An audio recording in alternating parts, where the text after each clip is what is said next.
And so obviously we're moving into the challenges point, because that is key. I think we've got the right kind of opinions, and I'm pretty sure that everybody that watches this is going to agree that, no, we agree with that, we agree with that. But it's about how do we implement that? So let's talk about a couple of challenges. Yeah. So I guess I touched on a couple of them in my last question, but another to add on to like the remote team management is around like the kind of speaking time within remote meetings. So when you're on a video call, oftentimes people who are more outgoing and oftentimes very like men are dominate conversations, and then there's less opportunity for other people in that to share their perspective and their view. And so what I've seen is actual like physical. It's kind of like a pyramid in the middle of your table, in the middle of like all the meeting rooms. I think Shopify did this really well, and it's got like kind of like a reminder, like, hey, have you been talking for like more than 5 minutes straight? Like Oh, for wow. sure, sometimes there are going to be situations where someone is like leading a meeting, they're giving a presentation. Yeah, you're going to be talking for a while. But if it's meant to be a discussion, you should have a reminder in there to be like, hey, like this is a physical thing that's like in your face, so you don't forget to let other people spend time talking. Just because. Yeah. Especially like if it's like there's a bunch of introverts and a few extroverts, like those extroverts are just going to dominate the conversation if there's no interruption of their flow. So that's one thing. When it comes to, I guess, hiring process, so this is a specific piece of advice that I would look at is like especially with such a competitive market, the changing desire for like, oh, you need a bachelor's degree with this and 4 years of experience doing this. It's like, right, if you look at those, what they're doing is they're saying, here's like a number or a way for me to try and measure the expected skills that someone will have after going through a bachelor's degree and 4 years of this. But you're not actually looking at what are the specific skills that I need on this team. And so like when you're going through your hiring process, in order to make it more like actually measuring some of the stuff that you need for that role. So like the specific skills, like put those on there first, not the like, oh, I need you to have a degree in this and 4 years of experience doing it. Like those are, it's just not relevant.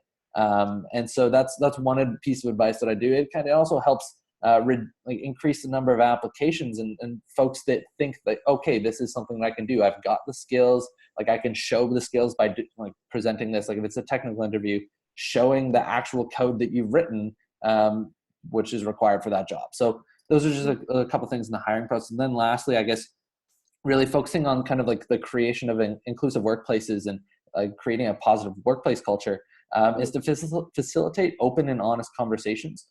Something I've heard is creating brave conversations. So this is a term I really like. And again, Shopify, they're doing a great job. So I'll bring them up again, but pretty much they've created a kind of a Slack channel where people who maybe are not very familiar with other people's cultures, backgrounds, or sexual orientation, these types of things, can ask difficult questions that they otherwise would not ask, just because they don't want to be like seen as getting something wrong. And so then their diversity inclusion team helps answer those questions in a space that is like constructive for them. So it's like, hey, like we get it. Like these are difficult subjects. You don't always understand them, and we'll help answer those so that you can at least you get that question asked and answered without kind of looking or have the fear of being wrong or saying something incorrect and getting kind of lashed out on. Which is not productive whatsoever. And I guess just to kind of summarize all these are a couple of things. I've actually created a list of a ton more. I think like probably like counting a bit over 100 now, split up into these different categories of how you can create more inclusive workplaces, looking at your hiring process, that type of stuff. And we'll include the list in the kind of the talk notes afterwards. I was going to say that you've got a shared resources link as well that I'm going to add to this video, so everyone can check it out and access it. And from my perspective, I think looking at companies and how can companies and businesses overcome this challenge is literally, I think they need to get the basics right. Right? Like you say, everyone is still looking at the 100-year-old CV of how CVs were, when they were after the world wars. We needed a piece of paper to tell someone's credentials. It's now morphed into something that's become such an academic exercise, which is not useful. I am a big fan of competencies because I know that competencies change. And when I used to do assessments and, advise managers, I would always say that think about it, that you've got 10 different pieces of information that you're then going to use to make a final decision, not just based on experience, based on competencies, based on psychometrics, based on everything. And then the final bit is the attitude, right? For me, it's most important to have the right attitude for the jobs, especially as more and more people are going for flexible careers and portfolio careers, remote working. I think if the businesses, especially if the hiring teams and teams working together do not get those basics right of getting trust and having empathy and just being able to communicate clearly, like you've mentioned, in an open and honest way is what you've said as well.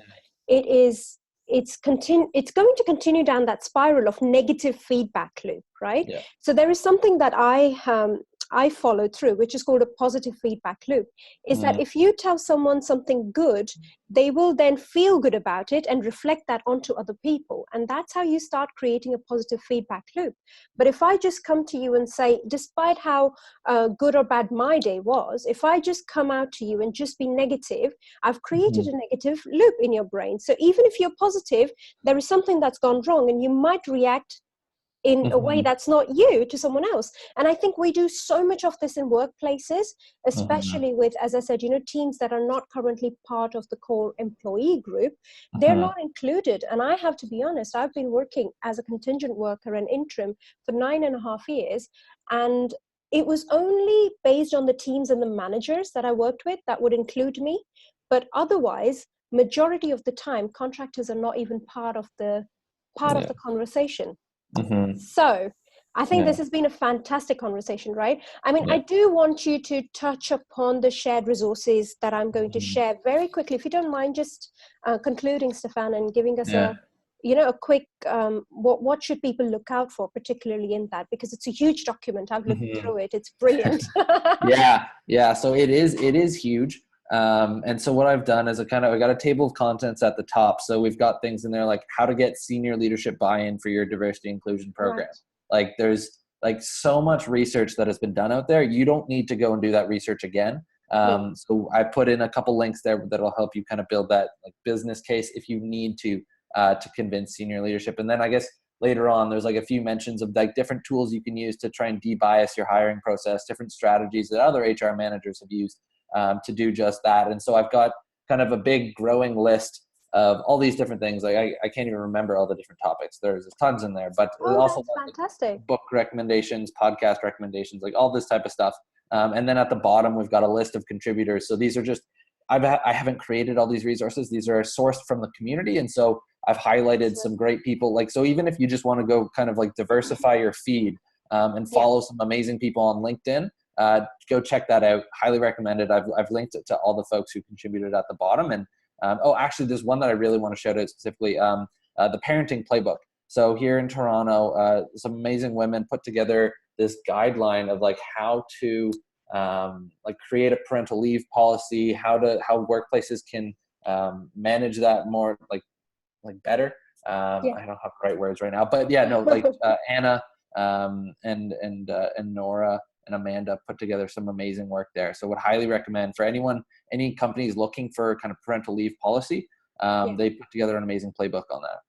That's fantastic. I'm definitely going to check it out. And if you're okay with it, I'm going to share it on Interim Market as well, providing a link to you, because we do have a few things, but this would be fantastic for users as well. Well, thank you so much, Stefan. I think we've got a great chat here that I'm so excited to start letting people have a look at and come back to us with any follow-on questions, right? Yes, absolutely. This was amazing. Wonderful. Well, lovely to talk to you. Yes, and have a great day yourself. You too.